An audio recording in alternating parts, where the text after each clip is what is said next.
Hey class, in this video we're going to go over just some basic probability rules. If you got this as a recommended video on your Unit 8 quiz, then it means that you missed some question that had to do with just,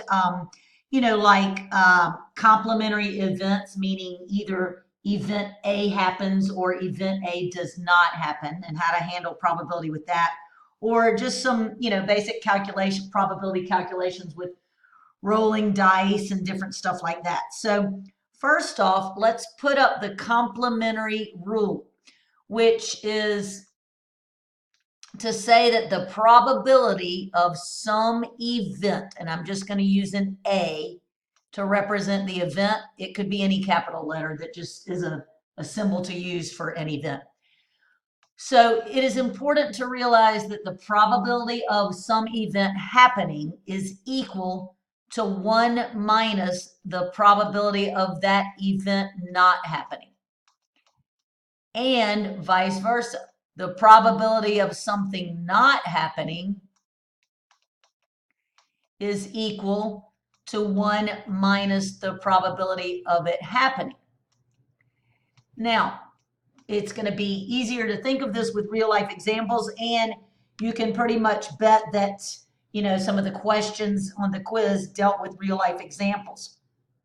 So let's suppose it is something like the probability of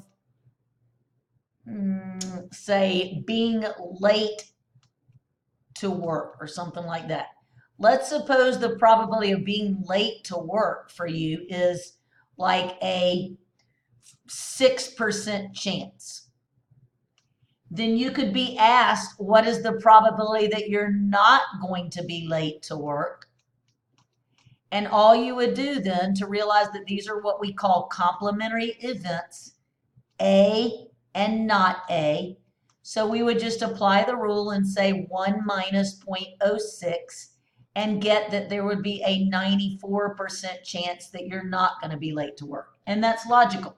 If there's a 6% chance that you're late to work right here, then there's a 94% chance that you're not going to be late to work. And you just have to be careful and make sure that you round things according to what MSL asks for, and also make sure format. It may want a simplified fraction answer. It may want a decimal, and if it wants a decimal, just make sure you go to however many places it asks for and round appropriately. Or it may want a percent, and then of course you'd need to move the decimal point and make this like 6% and 94%.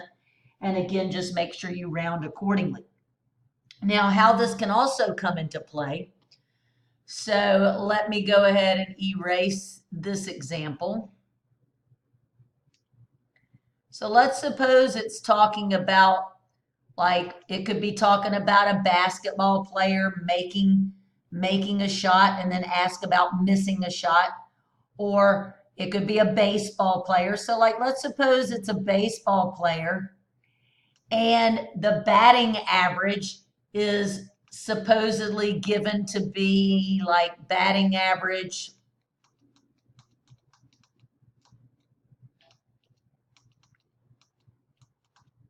is say 0.251. Well, what that really is the probability of a person getting a hit when they're at bat. So if the question then says find the probability of missing a hit or not getting a hit, I guess is probably a better way to put it in baseball. In basketball, it would make more sense to say making a shot and then missing a shot. But similar, similar scenario. So if a player's batting average is 0.251, but then you get the question that says, what's the probability that they're not going to get a hit or that they're going to miss a hit?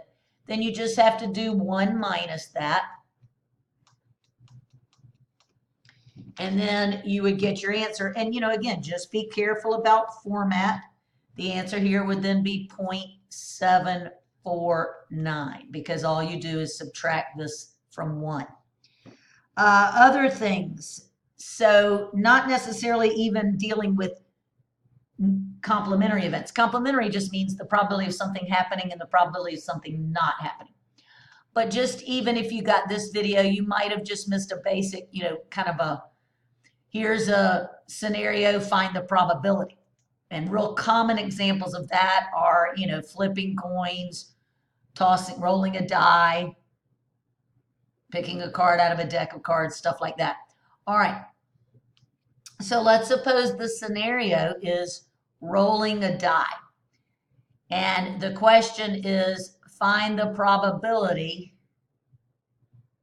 of when you roll a die. So let me write that in there.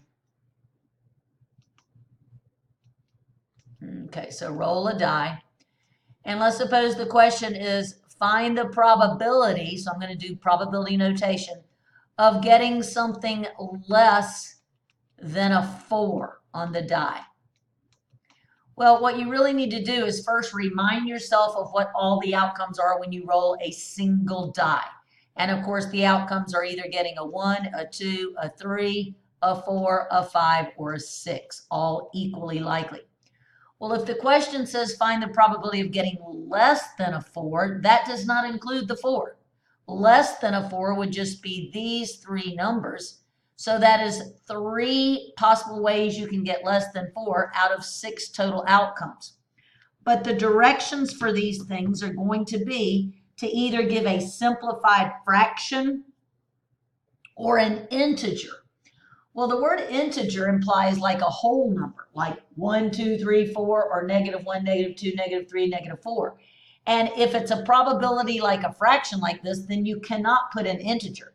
So what that means is they're going to want you to put a simplified fraction answer. So it could very well be that you just missed the question because of formatting. So if you get that there are 3 ways out of 6 to get less than a 4 when you roll a die, you could not leave that your final answer. You would have to simplify the fraction to 1/2 by dividing both the top and the bottom by 3. And that would have to be your answer. So, it might just be the directions. If it says simplified fraction or an integer, then the only thing that MSL would accept is the 1/2. You cannot put 0.5 or it's going to count it, as an incorrect answer because that's not meeting the format.